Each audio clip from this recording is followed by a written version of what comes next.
Hello and welcome everybody to this show. And we welcome everybody, physical and non-physical, to this show. And my name is Alexis Srsa, and I'm co-hosting today with my dear friend Muriel Shickman. And Hi. hello everyone. And first, I apologize if I'm going to be looking a little bit at all the technology for a bit. So just to making sure that everything is ticked, everything is pressed. And I've been looking forward to this show, and I've been looking forward to today. And hello, Muriel. Hello. Over on to you. Yes, thank you, Alexis, for opening up the space today. You're welcome. Very excited about this.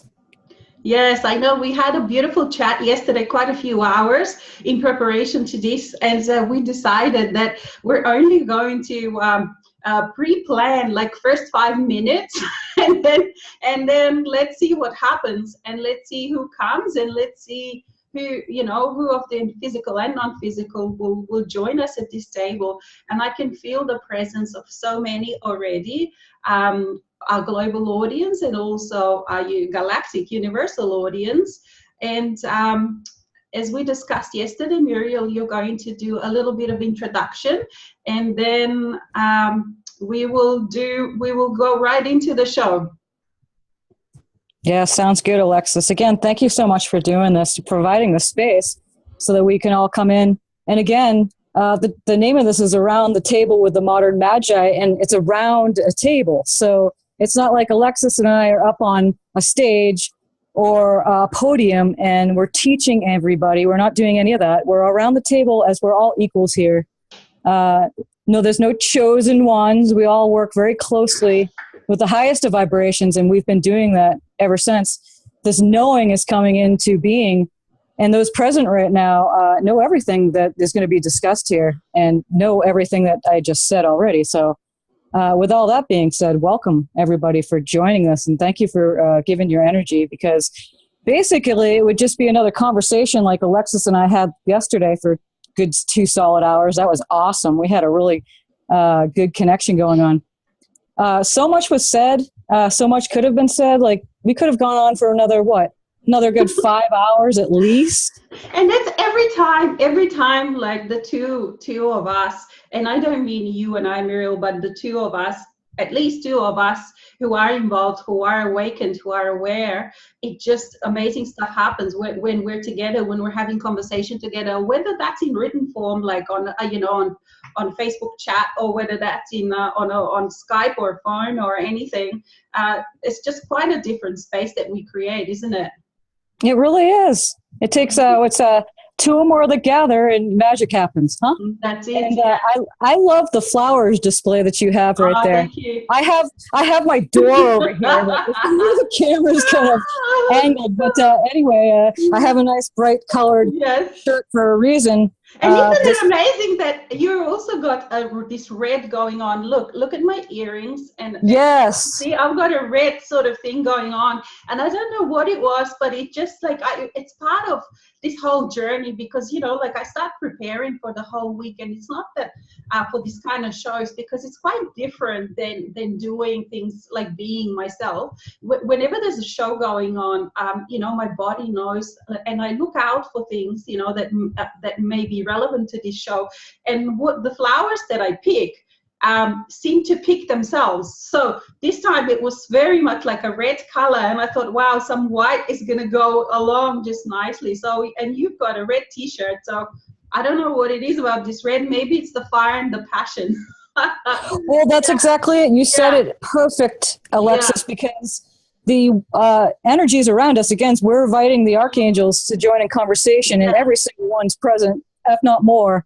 And there's more than we even have names for. Again, the names are really irrelevant. That's a human thing that we've done so that we can communicate this way from human to human, and we can kind of have a consensus and understanding with the language. But as you know, how you receive information and those who can convey this information through, we all have our own way of how we understand, how we get it, I guess. With me, it's the colors and the frequencies of color. And when I work with individuals, of course, That's very strong there. But with the orange and the red, I know Gabriel is very present in this conversation. Not that, again, every single one, but very upfront. Muriel, relax.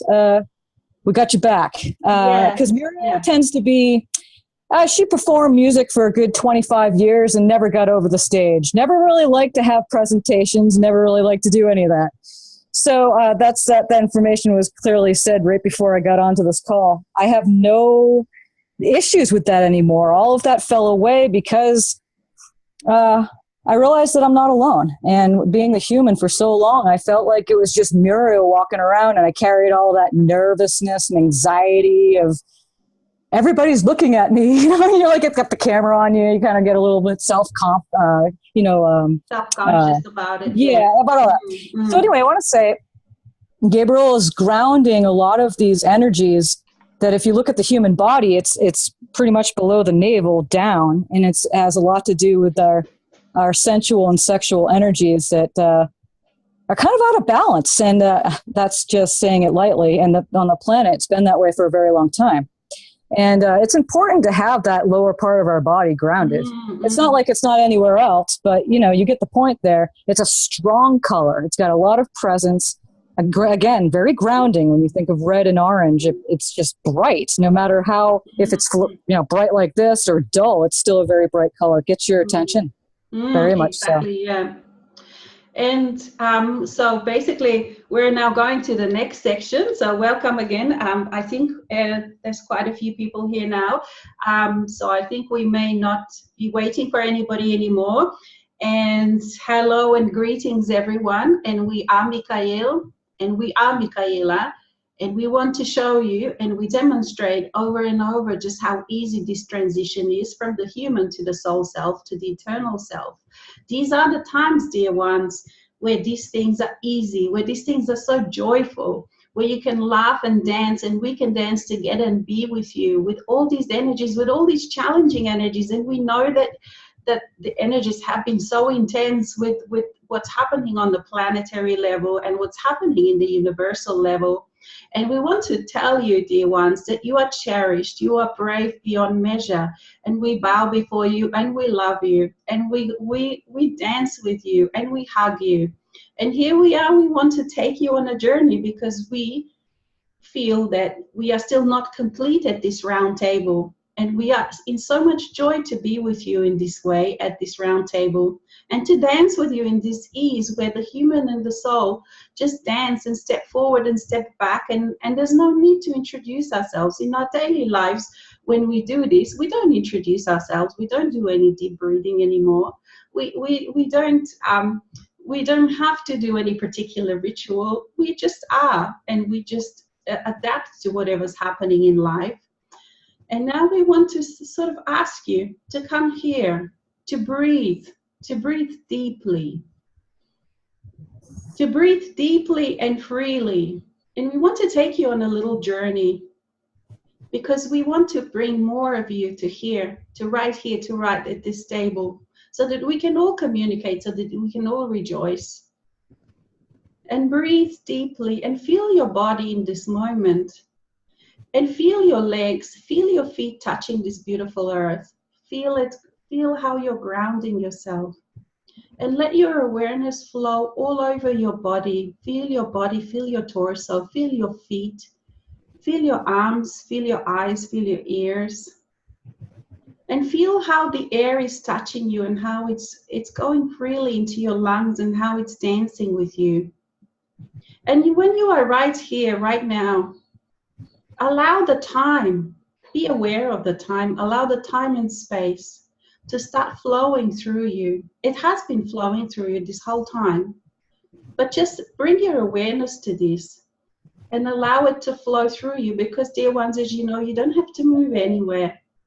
Life is flowing through you, and let's ask the past to come through and all the past lives and all the many thousands of lives that we have lived. Let them flow through you and bring them to the table. And we allow more time, and we feel it, and we touch it, and we sense it, and we dance with it as it flows through us, the past. And we go right into the earth. Before there was any life on earth, we were.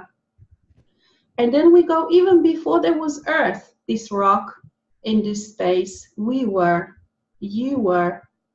And then we allow more time to pass, and we dance with the time, and we dance with space, because they are friends. And yet still we were. And we were in universes, and we were in different planets. And yet still we were, the ancient ones. We always were, we always will be, and we always are in the now moment. And we traverse the space, and we traverse the void, and we traverse all the time. And we are also outside of time. We are outside of space. And yet still we are, and yet still we were. And we let more time pass until we come to everything, and until we come to nothing. And we come to I am that I am. And we feel, and you feel yourself as that. Allow yourself to be that. Allow yourself to be all and nothing. And then the masters that we are, we reverse the time, and we allow it to go forward and still flow through us. And we feel the joy of creation, and we feel the joy of creating the universes, the worlds, the planets, the nebulas, the stars. And we didn't know what we were doing. We were just so joyful to be creating. And still we were the ancient ones. And still we are in the now moment. And we breathe in this time and space, and we keep creating, and we create this rock, this earth. And we create life, and we see it, and we dance as it flows and grows and dances on this rock. And it breathes in life, and it allows life to flow through it.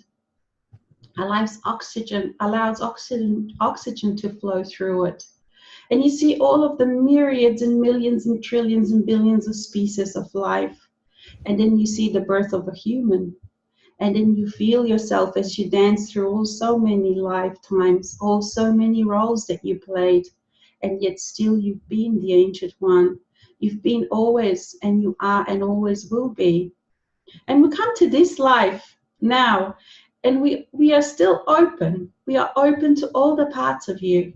We are open to all the angelic beings. We are open to all of them to touch us, to dance with us, to be us, to be our friends, to be our brothers, to be our sisters, to be around this table. And just notice and feel just how much of yourself, the multidimensional self that you are, that you bring to this table, including this cherished human self in the human body, the spirit walking in the human body. And you allow yourself even the future lives to come, your master, the master that you are, the embodied master that you are, that you're allowing yourself to walk this earth. And remember, dear ones, this is who you are, this is what you bring to this table. And as you look in the mirror, you see yourself, and you see just one person, and yet you are this multidimensional, multifaceted being, a being that is part of everything, a part of nothing, a part of what was, is, and forever will be. So when you look at all these energies, and when you feel the energies of today, the challenging energies, and you do this journey, and you will see how everyday life will become small. Not insignificant, dear ones, because it is extremely significant every moment, every second. But you, the master, the ancient one, the one who's always been, when you take this perspective, how easy it is to deal with everything, how easy, how small the problems become, they just become experiences. They are not something that overwhelm you, it's just life flowing through you, and you allow it. You allow, dear ones, you allow everything to flow through you. You don't identify with it, you just allow it, and you love yourself, always love and cherish, just as we cherish you. And now we come back to this space, and over to you, dear Muriel. That was beautiful. Thank you. We forget when we're in this body, we forget that we're so big.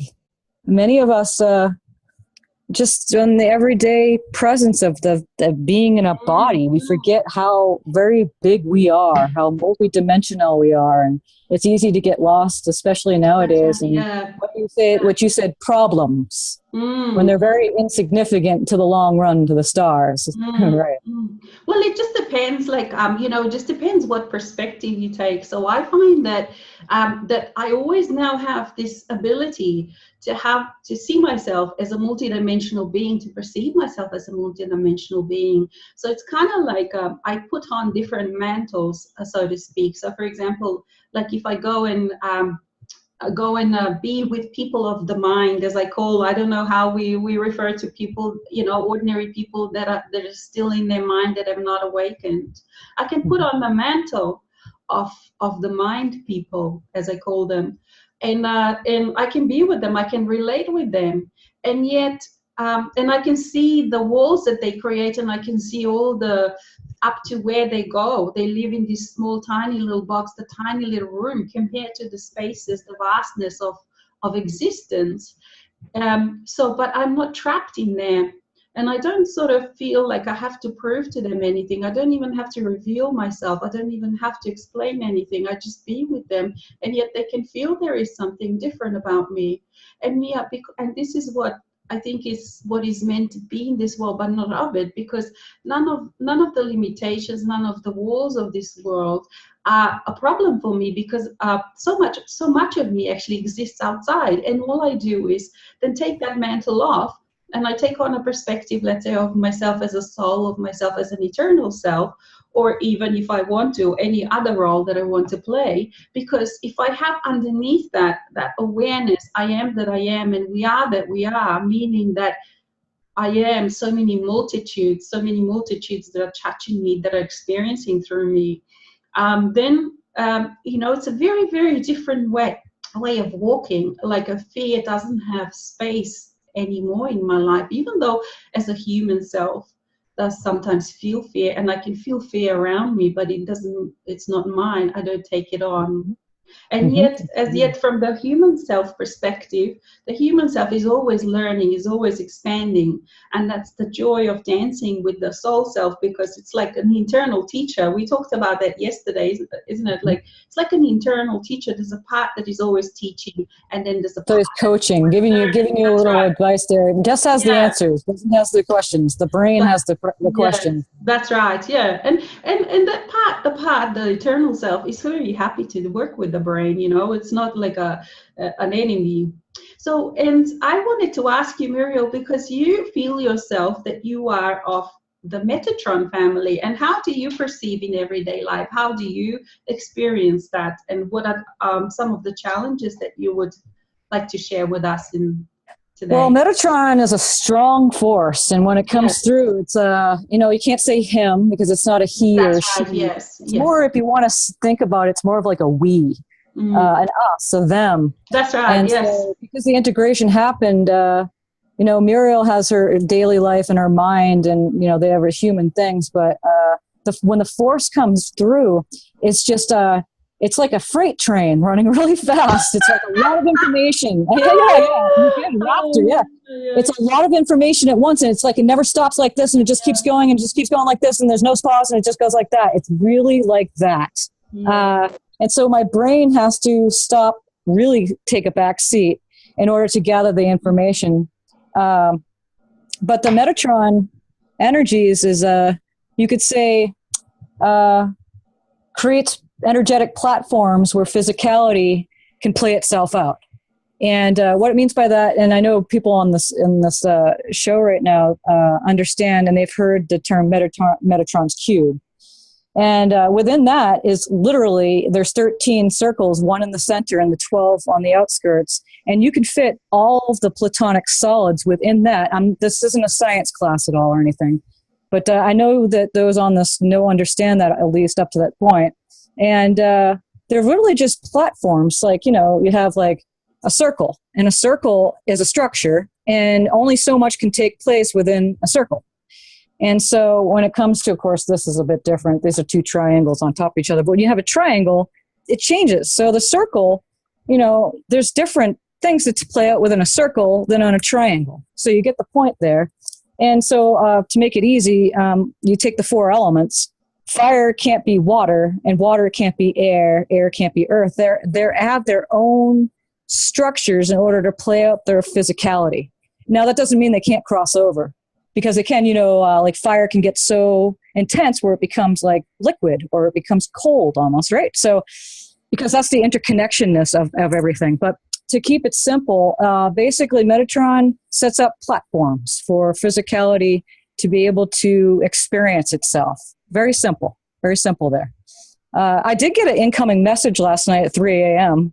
That was the freight train that came running right through my bedroom. I woke up at like 2 or 3 as well. I didn't sleep, and I decided this morning, look, I'm going to have to do something about it because I want my sleep nights back. But anyway. It's intense. There's a lot, Alexis, that we do here, and I want to let people know, what it takes for us to be able to do something like this. We do open up the space for everybody. We're kind of space holders, not teachers, and I'm glad we addressed that yesterday because, again, we're around the table now. We all came here. That's right. And all of the people make it very real. And all of the people that are participating have been, doing this for a very, very long time. So it's not like we can sort of talk something new. But I think it's like when we discuss things, it's like the space is open, when we gather, isn't it? And we all have such a little bit of different experiences. And what was amazing, like, because you have a very strong, let's say, history in shamanism.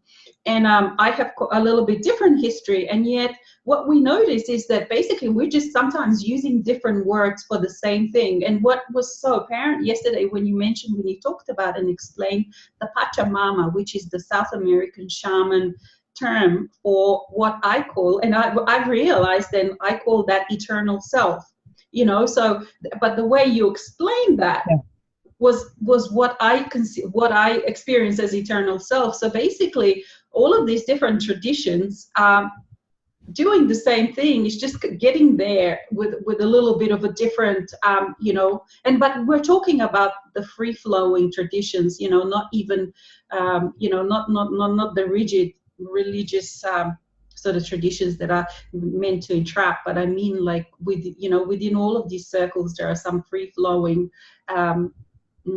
traditions that allow people to sort of get out of the mind, to get out of the trap of being a singular mind-based being, basically. Mm-hmm. That the earth is not just a single organism. Before, it was known that the earth is a rock. With science took over, but the cosmology of a lot of these cultures knew that it was more than that.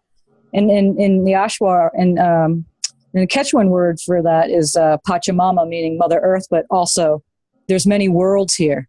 And it's not just one world, below the ground. There's many that exist here in one. So you could say Gaia is a lot like the human being, where there's Gaia, but then there's many dimensions of Gaia. So like us, there's Muriel, there's Alexis, but we have the many aspects of our lifetimes. And then also the I am, who never left, working with the Archangels. And then we have that buffer in between, what we call the higher self. And there's all these different terminologies, but really when you get it basic, it's the multidimensionality of the being called the earth.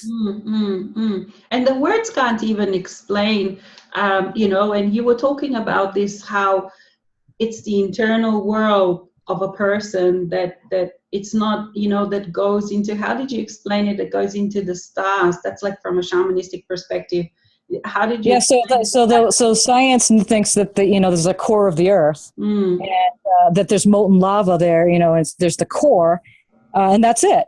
But really, it's kind of like the Alice in Wonderland story, where she gets real small when she takes that one mushroom or that one thing. It gets her tiny in order to get through the door. Well, you have to get real tiny in order to go through the earth, and then once you get through that center of the earth, you come out to outer space and on the constellations, and everything that is outside the earth is also inside the earth, and it just continues on like this forever, kind of like a fractal. Many people know what a fractal is, just a larger, smaller version of itself. And so the earth is not this rock. It's more of it's a very translucent, ethereal type of place, a structure where again, where physicality can play itself out. Also, I want to say too, this place, many beings come route of Earth. From all of creation, it's not just this galaxy or the universe or universes, it's all of creation to come here to ascend, as you will, to get back to the divine knowing of who we are. Before all this distortions happened with creation, where you had the dark and the light, and that's when the Order of the Ark was formed and all that. You know, Alexis, I do have something to read. I don't know if you want me to read it or just put it up for later, and then I can put it up for other people and they can read it later on. That's up to you, because I do talk a little bit about this. We don't have to, because it will take up a little more time. But I talk about that. Yeah, it's up to you. Because I did have an incoming message from Metatron. That was what got me up at 3 a.m. And it was, again, that freight train. And I just had to get this down. Of course, I don't have the skills yet to memorize this. I don't have a photographic memory where I could just sit there and stare at the screen right now and tell you all, but I do have it in front of me. And I can read it real quickly. But again, okay, so the following message is to open the space here and to assist in bringing the energetics to the table. And those joining us understand all of what is being said. And again, this is a disclaimer. This is only to open up the space for our party here. So thank you for listening to this. Again, this will be up for others to see. It's on my blog, and then I'll share it into the event page here too. Humanity is walking a path that has never been walked before. And those who have chosen to align themselves with this understanding are paving the way for others to follow when they are ready. We're making this very real and grounding this energetics on the planet for the very first time. This has never happened before. Not like this. You take a good deep breath with that. And there are those who have always known within themselves about this truth of all that is and can stand in solidarity with others who are considered brave enough to walk this path at this time on Earth. There's a small percentage of these individuals who are truly doing this work. The energetics now available on the planet have opened a new platform for all of humanity to now come out and express this. But not all doing the work. They appear to be, but that is because the platform is now available for them to do so and are able to express in an effortless way. All of us can play with paints, but not all can make pictures stand out for others to see a clear definition of the expression. Art imitates life, so we all can recreate what already has been done. Then there are those paving a completely new path, like the pioneers coming to a new land. They clear the rocks and boulders out of the way. Perhaps there are small bushes or trees in the way. They move these aside so that the path becomes clearer for others to walk smoothly along without having to stop every few feet to avoid the bumps on the trail. Muriel has a metaphor to explain this as she understands from a personal experience.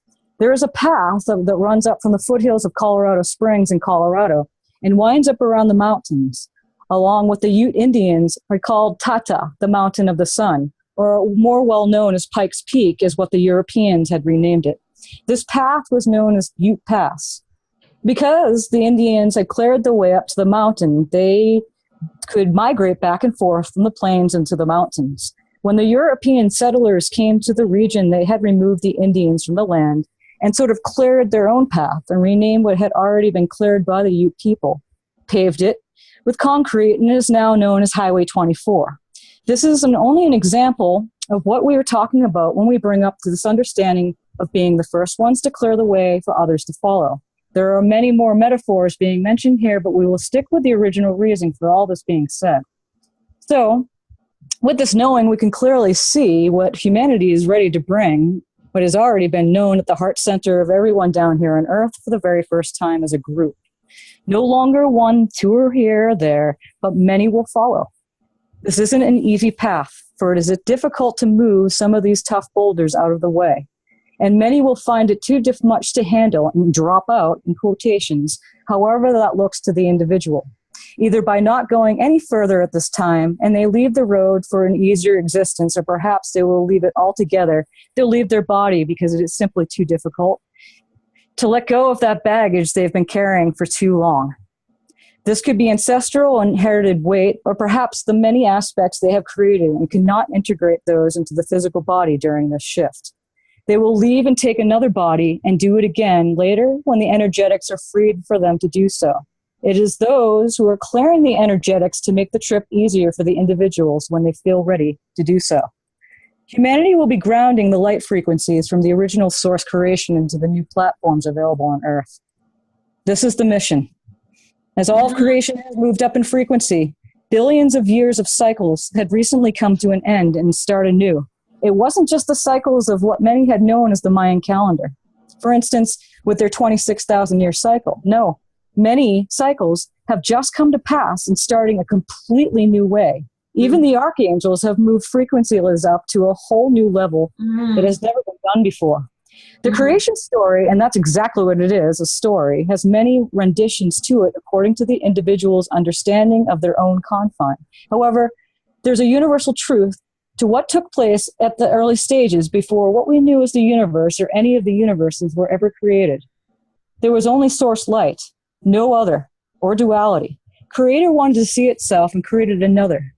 This would be what you would see as two concentric circles. And again, I have a visual, two concentric circles. Creator with the dot in the center said, ooh, I want to see myself, and created itself.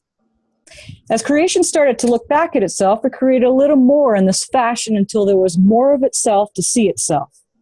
But there was still a play with only the white light of all that is. There was more that was being done, and this went on.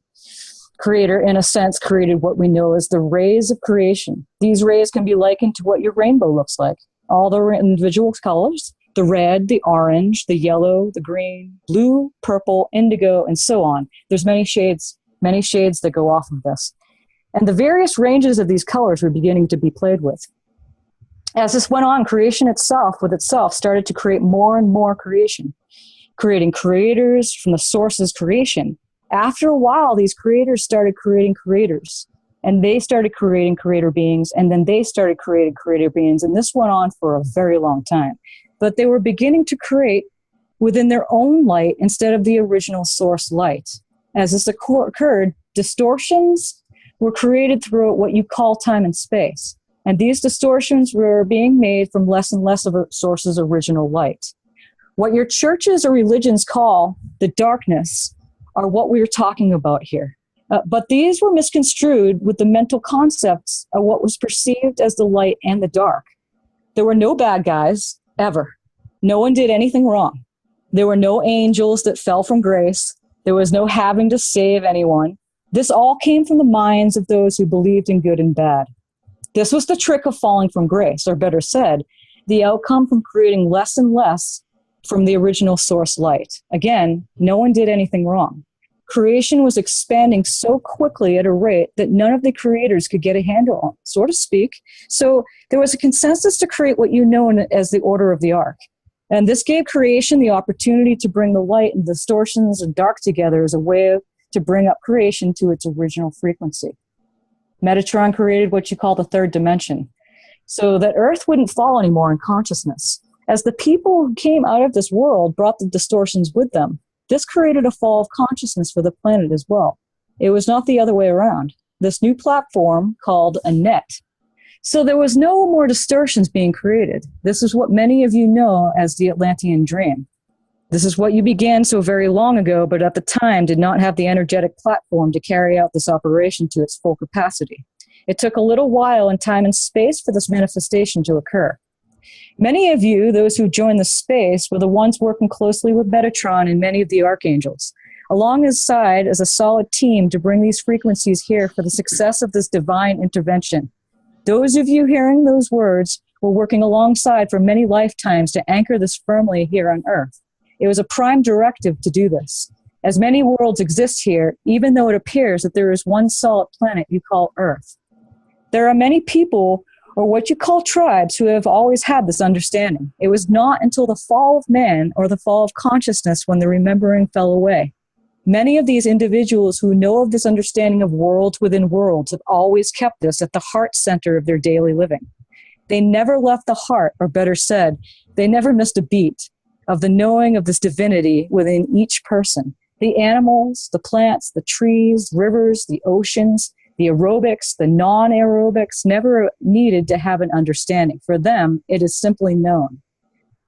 As mankind fell more into their own creations, they fell asleep into a sort of amnesic state of being and began to see all life in this way. This falls into the old saying, we don't see others how they are, we see them how we are. It was a simple projection of their own dream state or the trance they fell under. Thank you for spending this time with us. I am Metatron and work with you in solidarity to ground this understanding into the hearts and minds of all who are ready. Many blessings, and thank you, Muriel. Thank you, Metatron. Wow, you know, it is quite amazing to all the different subtleties of energy. Like I can feel the Metatron in you, and it's like very much like you said, a building. I can see the structures and, you know, the triangles and the circles, and very powerful energy, and almost like mathematical, scientific. It is. You know, It's an intelligence. It's more like you say the archangels. Like they work differently. They have a different feel. Like you taste, smell. They have a different, because we have 5 senses here, but there's so many without the form, and how they work. Metatron, like you said, is very. You would say intellectual of all the archangels, right? But that doesn't mean that it's not a heart-centered thing. So it's no. because Metatron is like an accumulation of all the archangels. You could say that he is them are the overseers of all, but not captain, because there's no better, no worse. There's no one above, because it's around the table. But it's the very beings that create the platforms for everything to work, play itself out in physicality. So in a sense, yes, it's very an intellectual type of understanding, but you don't need to have the mind like that. And I know people listening understand all those words that were being said, but you don't need to see it with the mind. You don't need to hear that. No. And you don't need, the mind doesn't need to understand, it never will understand. And, you know, referring back to the, you know, and you've beautifully, Metatron has beautifully explained our journey.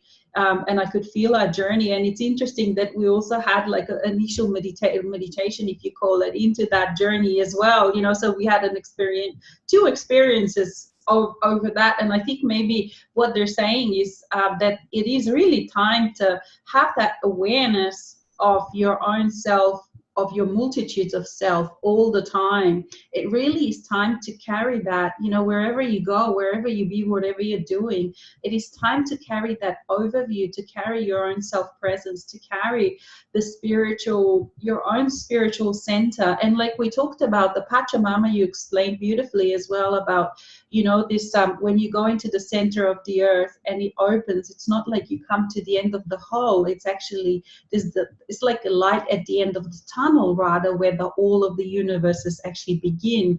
And this is how I experience my inner world, you know, like the eternal self. When people ask, so how do you experience this? It is this, I don't actually have the bottom anymore.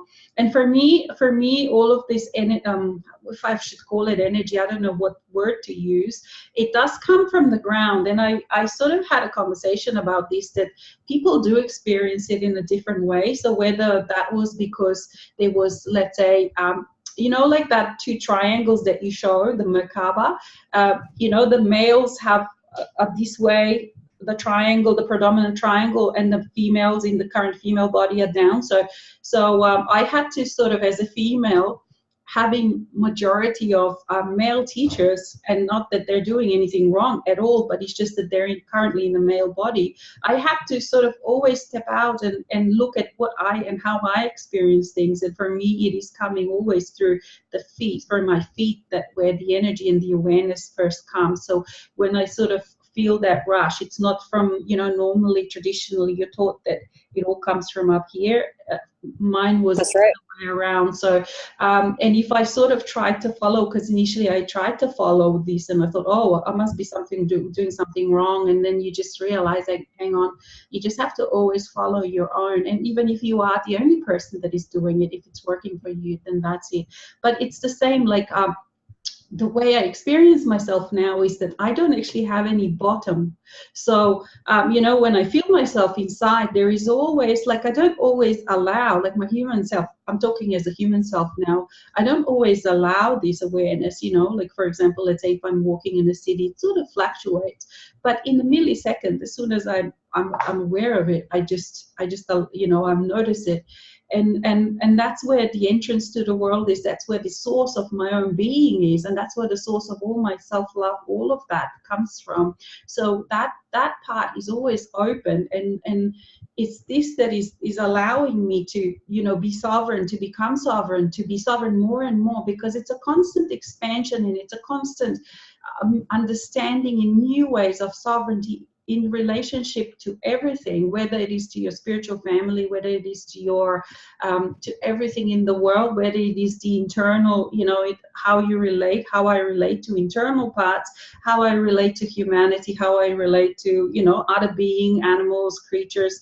So it's a constant expansion of this sovereignty. And I was just, when I sort of was tossing around in my bed, this is what I was sort of thinking about, and getting some more understanding about how this sovereignty actually, because I used to never really know. I always wanted to be independent even before I knew, that soul really existed. But I never knew what this sovereignty really does. And what it does, it is creating space. This is what it does. It creates space in between worlds. And so it's not like that the earth has got so many worlds. It's just that being more and more sovereign and creating that sovereignty in relationship to everything, I create space. And in that space, there's more choice, there's more movement. We don't, for example, like what happened in the past, and this is like a galactic story, it's not just a human story, is where we had to, because we were so squashed together, we didn't know sovereignty, we weren't embodying sovereignty, and that was before we even had bodies. We were so squashed together that we could feel other people, other beings, other parts of all that is, that were doing differently, that were choosing differently. And then because that was irritating us so much, because there was no space in between us, we went into battles and tried to make them also be like us, think like us, so like you said, this dark and light, it was this constant battle to try to get the others also to be like us, but this is not actually happening. So the solution, this has never happened. Neither side was able to win. So the solution, the sovereignty really is solution, because it is creating space. So I was thinking, even with the choices that humanity is making, or different stratas of humanity, different parts of humanity, like we talked, some people are choosing to have like the Blade Runner future.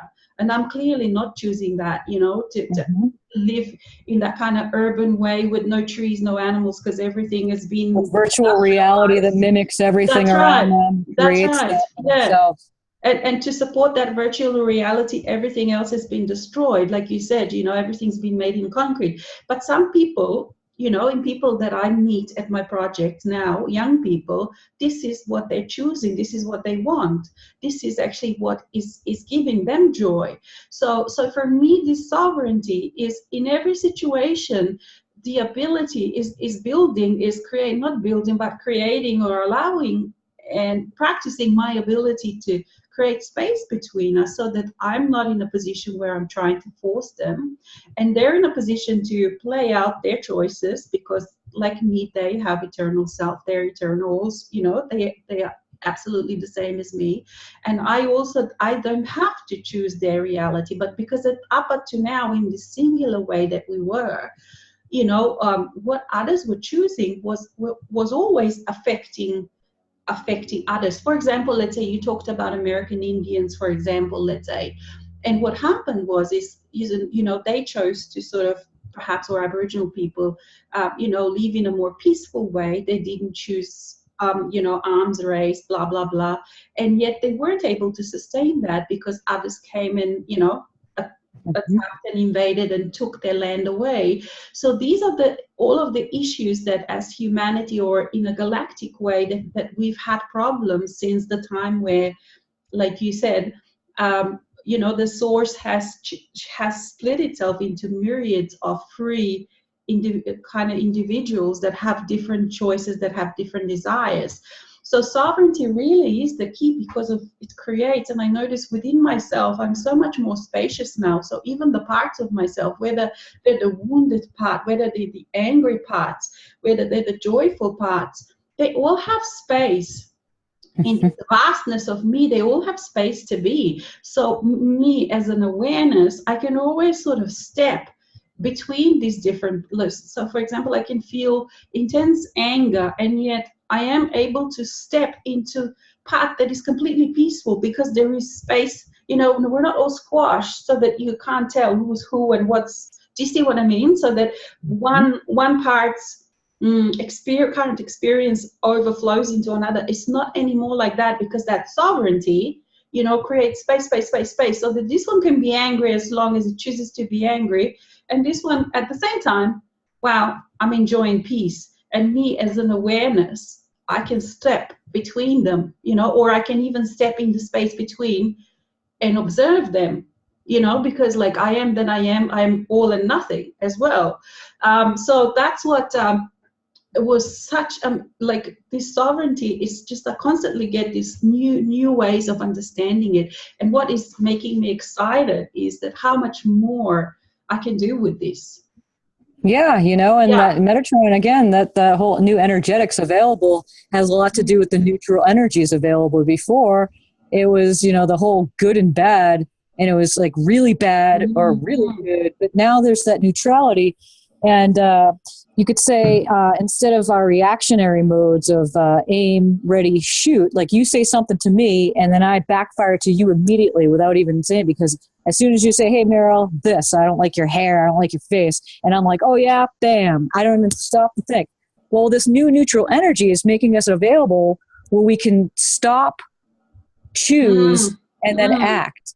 So we can observe it and then act. So before, it wasn't like that. Before, it was just a quick get back. With the ego, would just immediately try to fight. That fight was there. Now, duality is kind of doubled itself. That's why I have to say it really blatantly there, because it looks like history is repeating itself more than it ever has. Because you look at politics, you look at the media a little bit, you look what's going on in the world, and people are going, nothing's changed. It's actually, we feel like we're like going back in time. Well, yeah, because what happened is that duality has doubled into the quad. Instead of 2, there's 4. So that means that everything is twice as much, the good and the bad, but then you have that neutral energy. And that's the new platform that we all created with Metatron. And I also want to say they're ecstatic. They are ecstatic. When I was reading this, I have a hard time towards the end. I was shedding tears. I had to hold them back because I really, from Muriel perspective, I can't believe that this is happening. I mean, sometimes I have to hold it back because it's such a heart-centered thing. It doesn't come at all from the brain. The feeling is so overwhelming sometimes. I just want to break down in tears and cry like a little girl sometimes because I can't believe it. Yeah. And so they want to know. They want us to know that they're so ecstatic that how fast we're doing this. And because if it wasn't for us, this wouldn't be taking place. So those on this call, we want to say thank you, thank you, thank you, thank you, thank you, thank you. You don't even know how important, the bigness, how big you are. And this was the little human that comes in, oh, I'm just a little mortal, and eventually I have my life, and then I'll die, and then whatever happens, maybe there's something, because a lot of us, even if we have beliefs or what, most of us think that we just kind of, there's blackness and then there's nothing. Really, if you get down and check in with yourself, many people have a fear. That's the mind. Because it's just it can only work within its own confine. It has nothing else to work with. Literally, the people that aren't choosing this path, people love the mind. They're going crazy. They're losing their minds. Yes. Because they don't know anything else. And if they go to, they don't go to people like us because we're the crazy ones. We had talked a little bit about this, Alexis, that we would be clinically diagnosed as psychosis, according to psychologists and psychotherapists, which is funny because most of the healing work that I do psychotherapy, which really I would love to get some of these psychotherapists and think of a psychotherapist and work with them because they battle with their minds. Usually the profession that you go into is the one that you need for yourself. And that's a good reflection for a lot of people to reflect on. So really they need help, but the masses are kind of losing their heads because again, it comes back to the fact that the mind can only figure it out within its own structure. And after that, it just literally shuts down. And then you kind of see, you're seeing this acted out on the world stage right now in many more ways than none. Yeah, as you were talking about this, like I sort of was getting the message. Basically, I was realizing just how much is still open. You know, all of this, how it's going to play out, is open, and you know, there are so many different predictions, and yet because it's such a volatile time, chaotic time as well. It's all open because at any day different decisions can be made. At the same time, what I find is a lot of people of the mind, which is, you know, people that live within the confines of the mind, I find that they're actually fighting even more against opening themselves up. And I think what is making them run is just because you know, as a society, we haven't learned how to deal with anything, and especially the new generations, you know, the way they deal well, not that they've chosen that, but the adults have, you know, given them the pills, the drugs. So from the very little, they haven't dealt with the intensity of emotions, and this is what's happening at the moment, the intensity of emotions. And this is like, for example, let's say for myself, if I look at myself now and 10 years ago, the intensities of emotions, when you open yourself up and you don't have those blockages, it's sometimes overwhelming. You know, the fire is overwhelming. It can crush physical matter. You got to be careful. Yeah. Well, it's not something that I as a human or mind on my own could actually possibly deal with, because it's like that volcano, you know, this kind of creator energies. It's the energies that create worlds, that create universes. So it's not, you know, it's not something, and it can actually destroy. Like if you don't, I have seen some of the people that are being damaged, their bodies being damaged by that, you know, because they haven't done the preparation or the steps, you know, because they want to, you know, go too quickly or something. So whatever, you know, but if you are, let's say, someone who just knows the mind and has been taught to consider everything outside of the mind to be a disease, you know, like all of these experiences that we experience in these circles, in the circles of psychology, psychiatry, they medicate against. You know, when people are having experiences that we're having, the awakening experiences, they're considered, you know, mentally imbalanced, basically. So then they get treatment for that to go back into the box very quickly. And the people that if they can, they try to go back into that safe box because it's all they know. And most often they haven't discovered us. They haven't discovered people that are different, because we're not out there. We're not sort of popular. Like even if you look at some kind of blockbuster movies, you know, the other day I looked at one of them, The Mummy or something, and it was so silly. So I just skip through it. But what I sort of look at is how, you know, how the mass consciousness interprets things. And for example, of course, the mummy, this lady, she, of course, the woman, she was the dark one and the evil one. And yet the attributes they gave her, I forgot all of these little attributes they gave her. Oh, that's right. You know, the way they explained her possession was how we explain. It's like someone has read some of our writing when we explain the relationship with the soul, the relationship with the spirit, the relationship with eternal self or master self, but they've actually portrayed that as being possessed by darkness. See what I mean? So the images that people get, and they don't want to deal with this, and it is a challenge. It's not like, it's quite a few years, it's like a decade where everything falls apart, you know, and you go through, I mean, sleepless nights, you lose your jobs, your family. It's not something that is easy to do. Everything falls apart as what you want to hold together.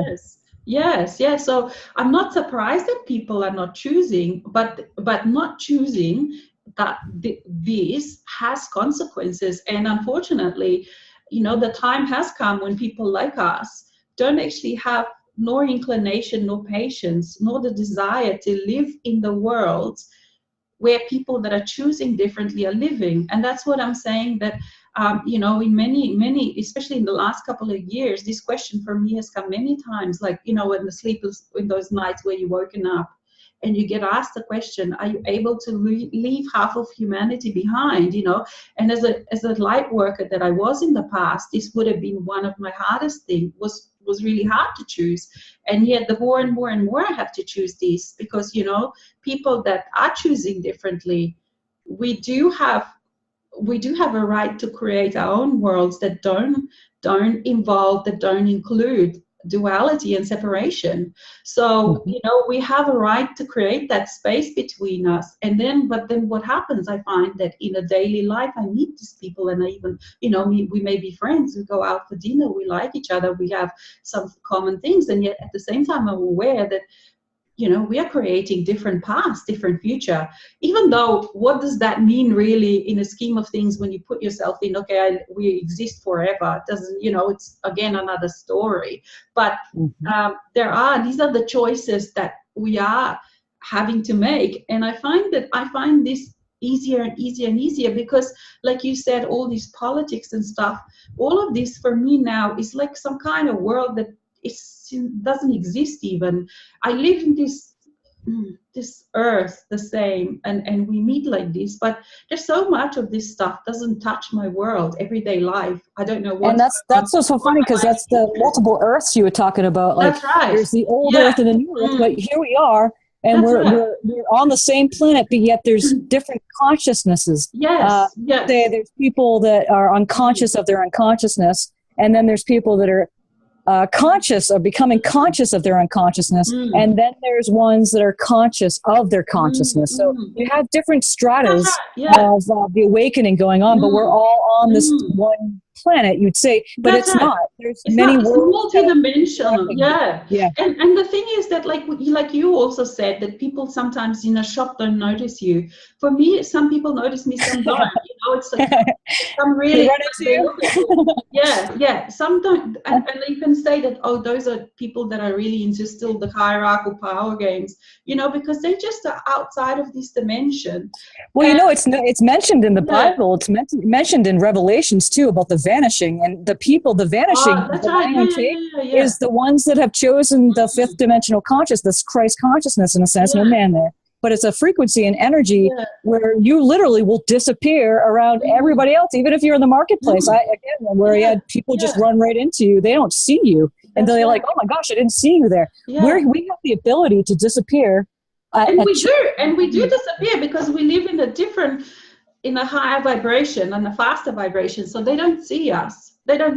So you know, and for us, for each individual, each of us, it's to give ourselves permission to go there, to say goodbye to that, you know. And I think this is individually quite hard, especially if some family members are choosing.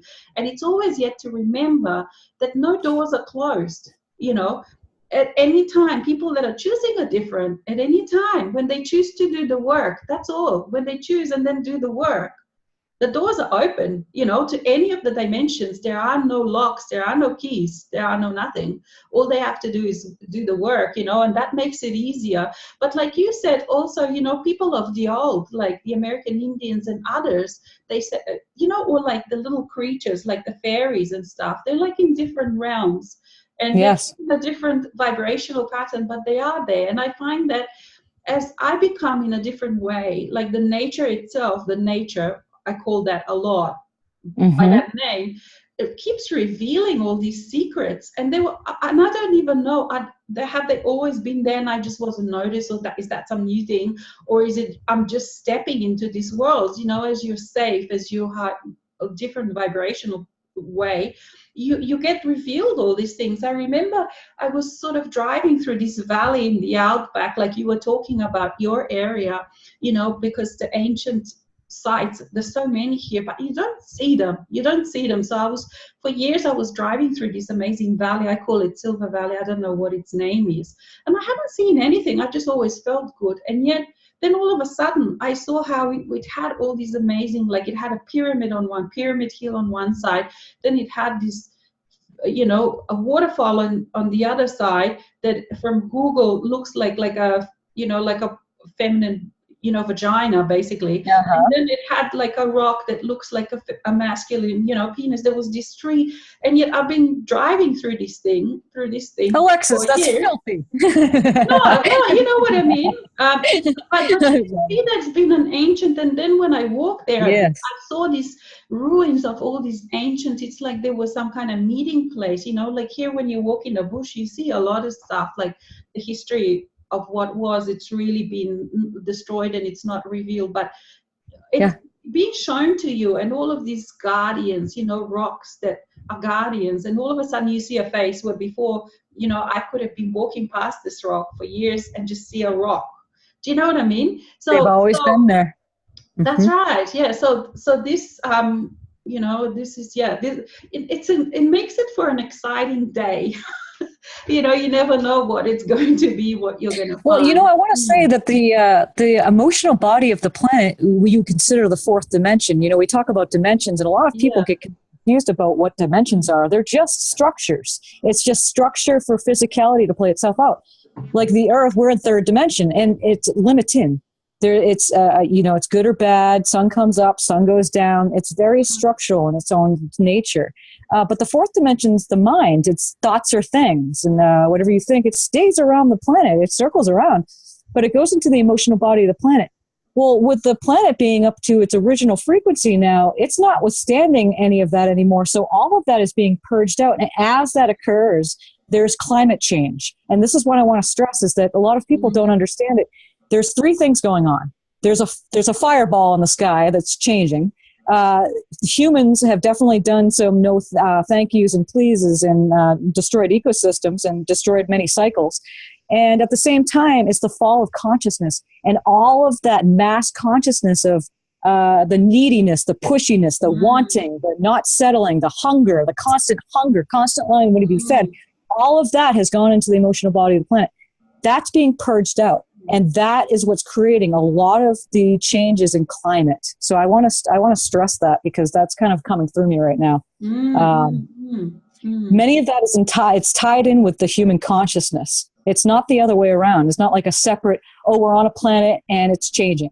Well, we are the planet. We are Earth. Every single one of us. I mean, try to jump off the Earth. Go ahead. Good luck. If you can do that, please let me know. Because we are the Earth. So whatever we do, we affect everything else. That's why that whole golden rule, no matter it's cross-cultural, do unto others as you'd have done unto you. Why? Well, because we're all interconnected. So whatever happens, it creates a domino effect. That's right. And so there's that three things going on at the same simultaneously that has created a lot. And it hasn't stopped. People are still acting out the hunger. Yes, that's right. Yeah. Consuming, and things are packaged by corporations and all the stuff going on. And there's so much trash and all of that. They're destroying the ecosystems. It's like people have given up. So they're like, whatever, let's have a good time today. And then we have a fireball in the sky that is in a very hot cycle right now. And it will be cooling down in the coming decades. And it's changing fast. You have a lot of things going on the planet right now that it's not being addressed in the media. But when you tap into yourself, because you are the Earth, there's something fishy going on. And there's no pun intended there, because red tide is not something to laugh about. When you have pockets of the oceans that have no oxygen. And so people in these areas are wondering, why is this not being a global epidemic, being said? Like, why isn't the UN coming together? Why aren't all these big political leaders coming together to do something about this? Well, they got to make money, and the machine needs to keep moving. So I don't want to go too much down that further path there, but I have to explain the whole structure of what we're in. But that changed. So literally, the third dimension as we know it has been taken underneath our feet. The rug has been taken underneath our feet. The status quo is being tested like they've never been before. And literally what we consider free will is leaving. What we can get away with is not, we can't do it anymore. And so that's why you have all these people acting out, because they're finding that they go at something and they can't get away with it. And you can apply that across the board from everything that's going on right now. If you don't listen to the news, you can see it around your even immediate families are going into this whole thing. You can't get away with this stuff anymore. And so that's the whole thing about neutrality and that sovereignty of freeing up, because like you said yesterday in conversation, we're not light workers. We've agreed with that with each other. Although those on this call, you can, check in with yourself about that.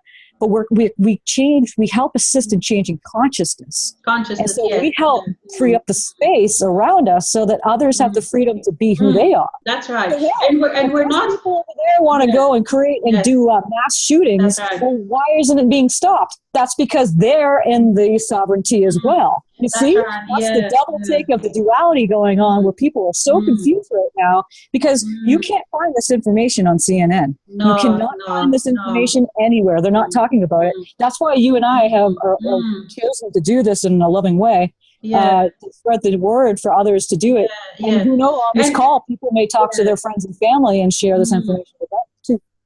No, you go. Yeah. What were you going to say something? Oh, no, I'm done. I finished. Yeah. With what there's so many things, all of a sudden when you talk, I'm like, oh, and that's it, and we're moving so fast, which is great. Because we go through so much energy. And with all of that you said, it's also like there's a general where we are in the, the cycle of where we are in the Milky Way also. So if there weren't some of us here that were choosing consciousness, then the humanity wouldn't be here because of where we are, like in the space. In the Milky Way, because the area that we're traveling is also cleansing. The energy has changed. The energy in the area where our solar system is positioned in the Milky Way is very different, and we've never been here before. And with all of that, so that's also affecting, what's happening. And with us bringing consciousness here, like the reason why also there is no future in the old way. We can't go on, even if people are trying to choose to keep going, is like we talked, is because of raising consciousness, everything, all of the creatures, all of the beings around us are also raising their own consciousness. So what I find is that, other creatures are no longer willing to play, to support the low consciousness, because they're also moving. So as we talked about, some animals will move into different dimensions and stuff, but also, there are all of these because of the no respect. Like, let's say in the lower dimensions, there, like for example, let's say where the ancient peoples used to sort of, even they would kill animals and stuff, but they would, do it with rituals and thank and all of that with a level of respect. But the way it is now, of course, this is not happening. And with the awareness, the animal species, like this is what I'm finding when I chat, when I communicate with cows, with pigs, with wild animals, they're just not going to be supporting that anymore. So even for people do stay in the low consciousness, there won't be species there, because the species also are moving on into a higher. They want to be respected. They want different kind of experiences. So they won't have that kind of food support, but that can be sort of changed because, they're sort of like we talked, they're printing the foods, and the new technology is coming. They're doing it in different technology, and that's again fine, because at least technology, you don't have anyone that is sort of like a victim. But with, like you said, with the with the mass shootings and stuff, people find it really hard still to realize that there aren't any accidents in that those that have been shot, unfortunately, not that it is extremely sad for people to use that, but they're not victims. They are active participants in that dance of a perpetrator and a victim. So it's still that 3D dance that, we're just not, I must say, like, I'm not willing to dance in that anymore. And with the integration, I find, with my integration inside, I find that I have parts of myself that, at this stage, because how I'm allowing eternal self, which for me has a name, Mikael. So when I say Mikael, I mean eternal self. And I can be Mikael, and we are Mikael, and here we are at the front. So when Alex does allow us to infuse our consciousness, our awareness into every part of herself, into all of the different aspects, there are some parts of ourselves that choose not to dance with us at this time. They choose to continue to play the game of victim. They choose to continue to play the game of separation. And some parts, we notice that some parts just need an extra time because they have been playing this game for such a long time. So they sort of hang out on a periphery and they observe all the other parts, how easy it is to integrate once they choose. But because we are not into a pushing, we don't push parts to integrate against their will. We do allow, there is space inside of me, there is space inside of Alex to allow those parts to still exist. And there are still some parts that at this time have no intention of integrating with us. And that is okay as well. And this is like on the inside, so it is on the outside. There are some parts that perhaps will in a millennia, who knows how long, maybe never. And that's okay. The sovereignty is allowing each of the parts, just like it's allowing each of the groups of humanity to live within their own little world, their own little creations, their own dimensions, depending on the vibrations that they have and what they're choosing. And this is what creating sovereign worlds means. And it is with great pleasure and with great joy that we are interacting in this. And thanks to you, people, human beings that are walking on this earth, that this is possible, because it is the integration of light and dark that creates new energy, that creates new worlds. Because the old world is the old world of separation, where you do have light and dark. But when the light and dark dance together, when you don't put one on top of the other, where you can accept both of them as equal, and you can see that even the dark has beautiful parts, has its own honesty, has its own integrity, has its own rules. It can, this is the worlds that you can actually then create are the peaceful worlds, and new worlds, a new way of being, where you don't have to push everyone, and at the same time, as a human being, you need to practice then that ability to step aside, to not engage into the drama, because the drama will be around for quite a while. And especially, like you said, with the earth changes, the earth, will keep changing, will keep wanting to expunge all the pollution, all that, all those energies, wants to also be pure and clean and high vibration. So a lot of drama is still happening, but practice being, practice separating, keep practicing switching off that news, disconnecting from family members that are choosing differently. And of course, in a few months' time, in a few years' time, if that family member comes back to you, yes, welcome them back and say, okay, show me. Yes, and if that's what we mean. The doors are not closed. None of these doors have any locks, any door, any walls. It is just depending on the individual and their freedom of choice and their willingness to do the work as to what they experience. And this is how it should be, because who has a right to say what should another person or another being should and shouldn't do? And that's exactly it. But thank you for mentioning that about the non-integration. Because a lot of people, maybe perhaps on this call, might think that, that's the key word. It's in the mind. It's been very mental. It's been up here. But the embodying, the bringing it into the physical, feeling it, embracing your humanness in all its way, not denying any of it, and what was considered bad by the church that convinced us there was such thing as evil, that there's things that you can't do or you can do.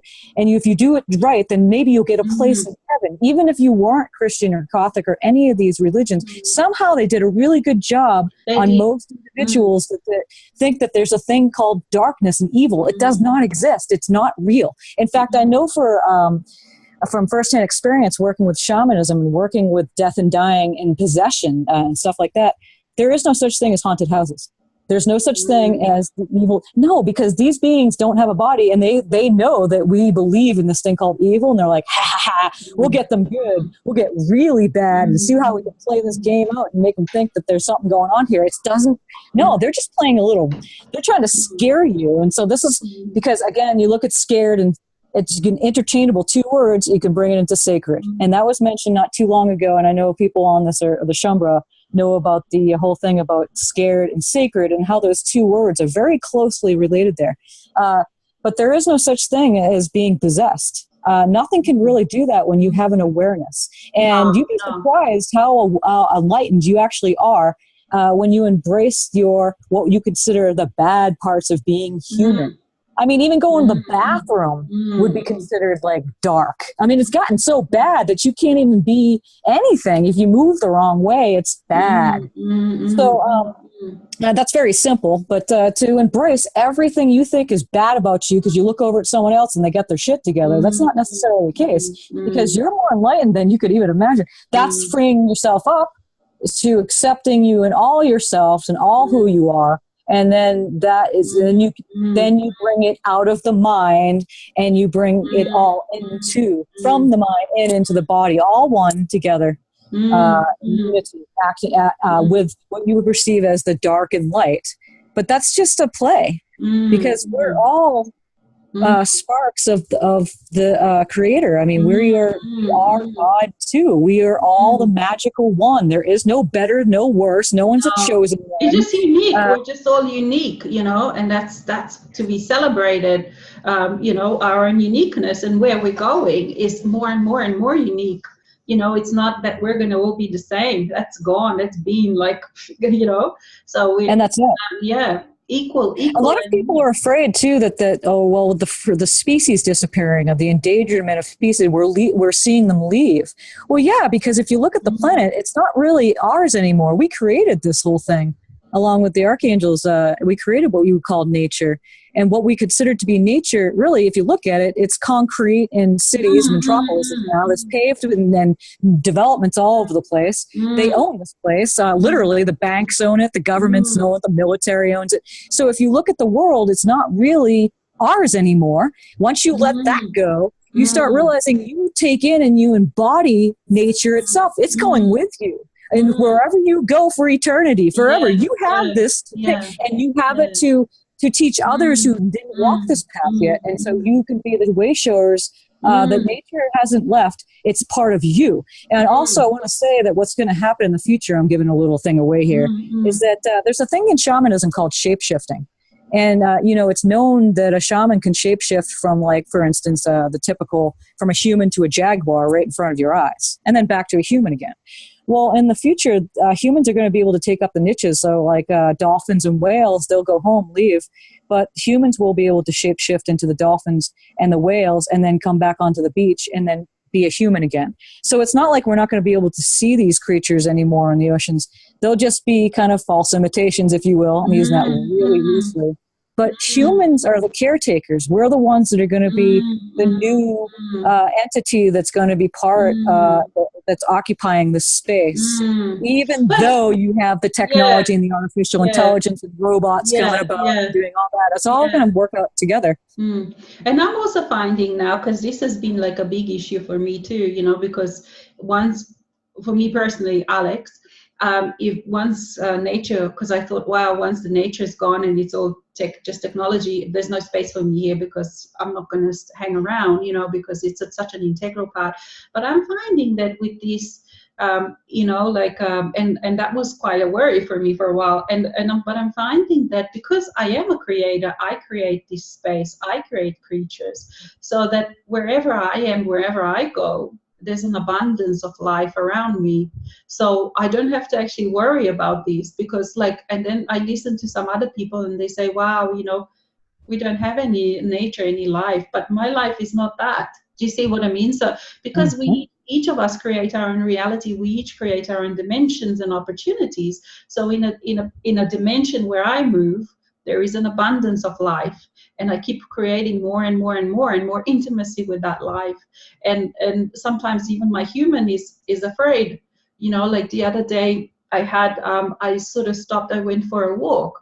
Not afraid, but what I was going to say, that fear sort of goes through, and I have to sort of take a few deep breaths, because some of the things that I experience now I haven't seen them being done before.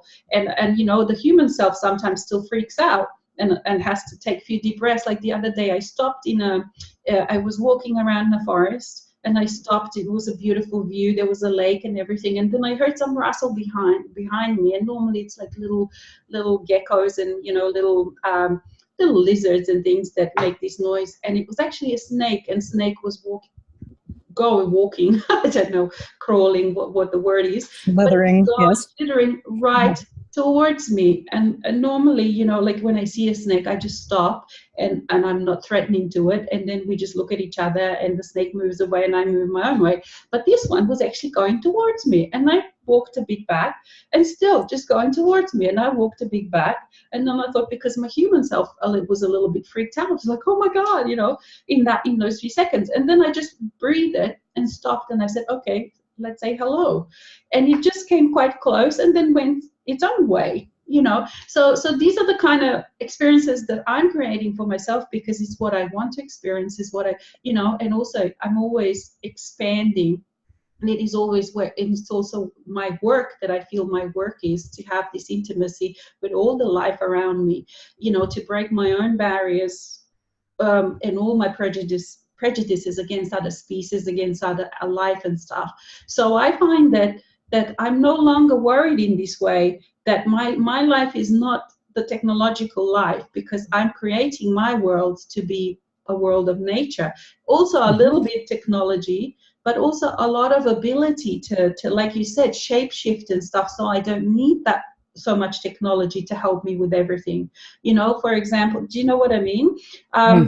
So to go in a different way, and this is the world that I'm creating, and I would encourage our guests or everyone listening to also to stop worrying about the world as others are creating, because this is why we, each of us, are here to create our own vision of the world, you know. So, and just back before I forget, going back to the bees, because when I was a light worker also about the bees, you know, this is what used to upset me. And when I thought, okay, then humanity is going to just create like a you know, a little robot bees, and they'll find new ways to do that, which they're doing, and it's just going to be this automated factory, like a big Earth is just going to be this big factory, like what they're changing everything into big factory. Nanotechnology, yeah. That's right. So, but from the bee point, then I realized when I sort of became more intimate with the bees, is that it's not that, how can I say, they're not leaving, because you know how a lot of the bees are leaving and have left, and maybe they will, depends, because it's all up in the air. But it's just that they are just choosing, because they are in a higher vibration, they're just choosing different life, because space creation is a vast place. There are places where their species lives well, you know. It's just that they're leaving the Earth. It's not like they're disappearing from the universe, but it's just that these animals have such high standards of life, and they have high vibration. So the bees themselves, they say, well, we're not going to be going collecting honey from poisoned things. You know, this is just not how we choose to live. Kind of, you know, that kind of mass bee, how can I say, knowledge or wisdom that if you can talk with them, you can communicate with them in the same way as the human and soul self communicate, not with words, but with the feeling, with that feeling. And that actually changed my whole, like, how can I say, it made my life much easier, because when I realized that it's not that we're destroying some species, but it's just, and it also made me realize, you know, the quality that I choose, also the quality of life for myself, that for me also the poisoned places are not they're low kind of places. I don't want them in my life, you see. So I deserve and I choose and I demand from life and I create life to create a healthy, a sensuous, a beautiful, vibrant environment. And this is why we're here to create that, you see. So, and as we create that, this is like a parallel to the world of technology, to the world that the mind people are choosing, you know. And as I said, there is always going to be a door open for people to step from one, you know, from all these different. That's it, you know, and they're also going to start asking us questions. They're going to start asking the people who know about consciousness, how do you know, what is consciousness? Right. How do you know what you know? How did you do what you did? Because they're going to try to get it. Of course, you can't create it. Although in the future, you'll be able to transfer such thing as consciousness. Now, this is something like fantastic for those on this call. Please ask me questions later if you have anything about questions about that. We haven't mentioned that, but I know that our participants know. If you do have a question, just send us a question now, because we're a little bit over, but I don't think anyone minds. But again, it's out of time and space. I want to say too, with the changing of the sun. Yeah. The changing of the sun, it's a different spectrum. It's even a different color. It's a different sun. The Hopi Indians had mentioned about that's part of their own cosmology and their prophecy about it being a different sun. Well, that's exactly it. It's even a different color. It's white in its color than yellow, but it's creating a different spectrum. So we're starting to see creatures that have always been here, but we weren't able to see them because we didn't have the appropriate spectrum to see them. And then at the same time, there's new creatures being formed anyway. They're coming into existence. So we're living in some awesome times where not just us experiencing this ability of neutrality and being able to come into our divinity and talk about it like this is awesome, but we're going to see fantastical things that are only talked about in fantasy novels or science fiction novels and movies. And well, where did they all get that ideas from? Well, they tapped into the collective consciousness. I mean, how does all the ideas come to be? But we're actually going to physically experience this. This is why it's so awesome where we're going. If you choose to stay, having all these mantles, because you can put all these mantles, or some people call it act like this, act like that. Like when we were talking about the limitations before, this is what I wanted to say is how I've sort of opened my world up as a woman also, because like how you have to be polite and everything. And then there was time when I would put on an act all sorts, like a villain, or I would put on an act like a loser, and I would go around town, or I would put on an act as someone really rude. Do you see what I mean? Just to realize that I'm not locked into any of these etiquettes and stuff. Yes. And just to express all of this darkness or whatever. And it was a lot of fun, and still is a lot of fun. And as a woman, I find that I do need my darkness, because my darkness keeps me safe. My darkness keeps me not keeps safe. The fire under your feet going. It's my boundaries, because I'm not politely, if someone is rude, and that's fine if they don't realize, because most people don't realize the boundaries, so they automatically just, but it is, I'm here to tell them, hang on, you have to be a bit more aware. And you have to, if you're an adult and can't read another person's body language, then someone should be rude to you. And just wake up, and people won't be rude to you, because you know what I mean. It's like that people who are aware of boundaries, as if the world is made that we're supposed to be nice and just tolerate everyone else. Oh, they didn't know any better.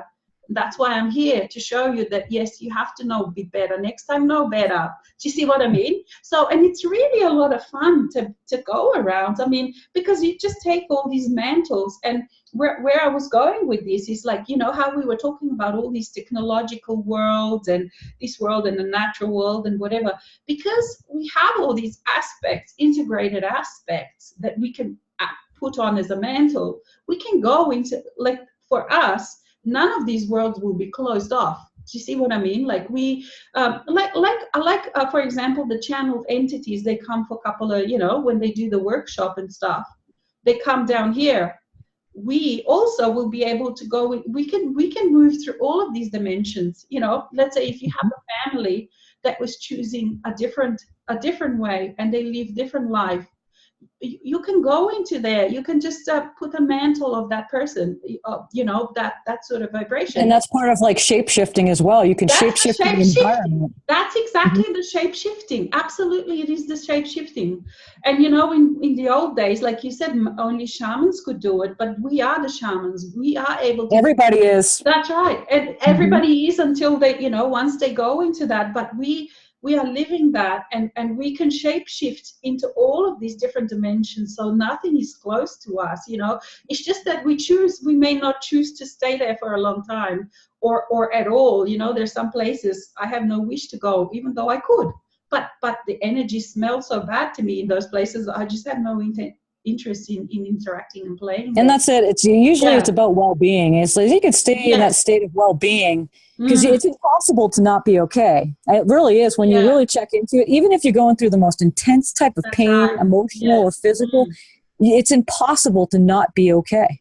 And because we're eternal beings, I mean, we're just in this form for as long as we are, and then eventually we move on, and that goes on forever, for eternity. That's right. I guess to hear that back to myself, it sounds good. Muriel loves to hear that back to herself. Nice little mirror. It is true, you know. I mean, because I know, like, the biggest thing, like, I could have gone through a night of the most intensest integration, and even my body was withering in pain, like it was so uncomfortable.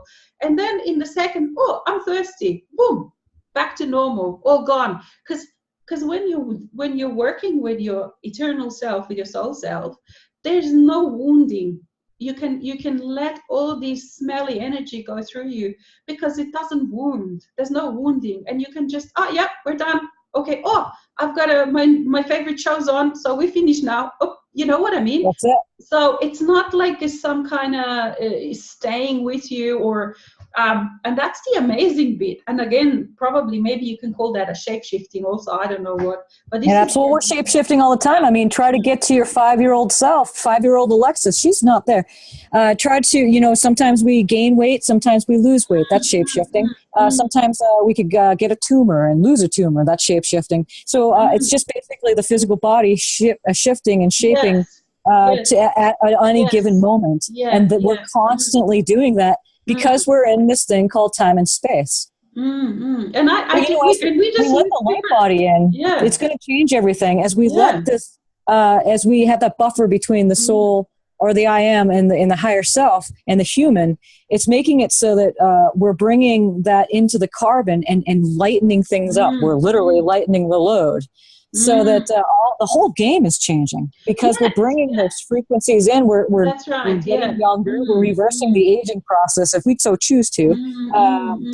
And there's all sorts of magical things happen because again, this has never been done before, ever, not like this.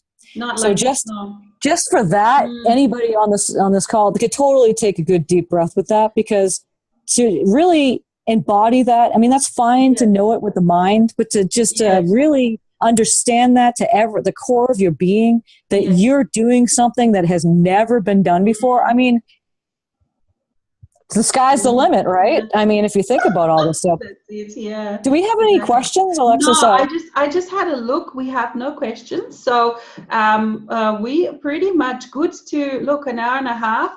We're pretty much good to finish if that's what it feels like, that we've come to the end of the show. Yeah, we could again, you and I get together and we could talk for 5 hours until we drop dead, or until we actually need a good sleep and all that. But I have to say, I don't get tired because we're not taking energy. There's no energy feeding. It's actually, I feel invigorated after this. So that's the difference between talking with somebody that they're taking something from you. I don't feel like that. Even the participants in this, there's no energy. No, I feel like such beautiful energy because all the attendees, we've all been, as I said, we've all been working on this for a long time, and we're just, you and I, just talking to what they're also feeling and wanting to say, and that's it. So it's not like there's any difference between us just because you and I are talking here. It's just the technology, that we're just doing it with two people. But what I was going to say with this, like I had 3 hours sleep, you probably too. If 10 years ago I had 3 hours sleep, I would be a total zombie, and often I am. But it's a very, very different thing. And this is the whole thing that also, like you said, the hungry planet, the consumerist planet. Is the people of the mind, because they don't have that Pachamama open, that access to eternal self, where they have this constant source of well-being, constant source of energy, constant source of everything. That's why they have to find it on the outside. And I'm just wondering whether, let's say give it a couple of decades, because at the moment it still sort of looks a little bit for me, when I think about it, looks a little bit of a fantasy. But even though I've sort of noticed, like, for example, with the foods I'm eating, I'm sort of eating more plant-based. I can't do the heavy meat stuff anymore. But what I'm sort of noticing is much, much less. And yet, like, for example, my weight is sort of staying the same at the moment. But I'm thinking that maybe in 10 or 20 years, as more and more and more of everything is coming through this source to me, I might not even need to eat. Maybe that and will be interesting. But at the moment, that is still very much like a fantasy. So probably that's why I haven't been able to manifest it yet. But it is sort of, I'm starting to think about it. I'm starting to experiment with this, and will be interesting to see. Yeah, you'd be like a lizard or a snake on the road, just sitting there absorbing the sun's rays, and that's your food for the day. But it seems kind of boring. But to think about what's boredom? Boredom's with the mind. So if this whole like changing of our structure and everything, food again, like you said, is going to be changing along with it. It does seem fantastical. But then again, think back, 10, 20 years ago where you were and where you are right now is just like you never thought that maybe you'd be where you are in your being as far as well-being, because I know you and I have been through a living hell as far as changing. I mean, we went through so many deaths. We thought we were literally physically dying, either coming real close to it or still even experiencing some of the things that you feel like you're sick or something like that. But we're allowing the process because we understand now, we have enough understanding that we're okay. Everything's okay, and everything's on schedule. It's not like we're late or we missed the bell or something. And if we don't do a certain thing, it's not gonna happen. So. And for me, I must say a big thank you to my body, because, I've not been kind to my body. And yet, like, I haven't been sick for a few years now, like not even a flu. Not even a cold. Not even a cold. I can walk, with this little sleep and all of the stuff, the integration. And I can walk the furthest I've ever been able to walk, and I can I can carry all my lenses and cameras and drive forever and hours and, and just come home and whoop, okay, next thing, it's just a very, very, very different kind of way of being. Like, I just can't imagine, and it's not possible, because having this energy, carrying the intensity of your eternal self, carrying the intensity of Mikael and the presence, and when she and he decides to, when the interest, it's like perks up, and the interest sparks and is here in this moment, the presence, and all of a sudden the body responds, every cell responds, and the feelings and all of the sensations, thousands and thousands of sensations. And it's like, for example, when I'm in that space and I'm eating food, it's honestly, it's like thousands and thousands of me are tasting that food. It's like the past lives, the angelic beings, the future lives, they're all tasting, and they each have their own unique taste, perspective. It's like, let's say if you and I are eating something, we may be eating the same thing, and yet you can experience that in that now moment. So to be able to carry that, it's very intense, and yet, I can do it. And Michael always says to me, okay, Alex, yep, you can do it more. Let's go deeper and deeper and deeper. If you want to. And luckily for me, Alex, I'm saying, yeah, let's go. Right? And this is where boredom. I mean, what does boredom even mean? Because, it's like so much happening in, like, you're sitting watching the waves, and that's the most biggest entertainment. And it's not because I'm entertained by the waves, just, in the old sense, but because there's so many nuances, so many beings present, so much of me present to be touching, to be tasting, to be feeling. So boredom doesn't exist. All right, I think, Muriel, we're going to have to finish now. So what is there something you have to say to complete? All I have to say is just what I just did. Now remember your breath. Just take that good deep breath, even in the most whatever times. It does clear a lot for you. So I know people know that. It's a good reminder, and I like to hear myself speak sometimes to ricochet that back to myself like a boomerang. but no, we've touched upon many topics that we could write a book about this whole thing that we were just talking on. But I will share this Metatron's message up, and so people could reread that and really take that apart and do what they want with it. But that's fine. And there will be a recording available, so I will send you the recording, and I will put on my website as well. So for anybody who wants to re-listen that, it will be available. So yes, thank you everybody for attending. Yes, and it's been a wonderful, thank you. And thank you, Muriel. It's been wonderful to be co-hosting with you and having this chat. And so we say thank you and goodbye to everyone, and have a wonderful, wonderful day. Thank you, Alexis. You take care. We'll talk soon. Thank you. Bye-bye. Okay, bye-bye.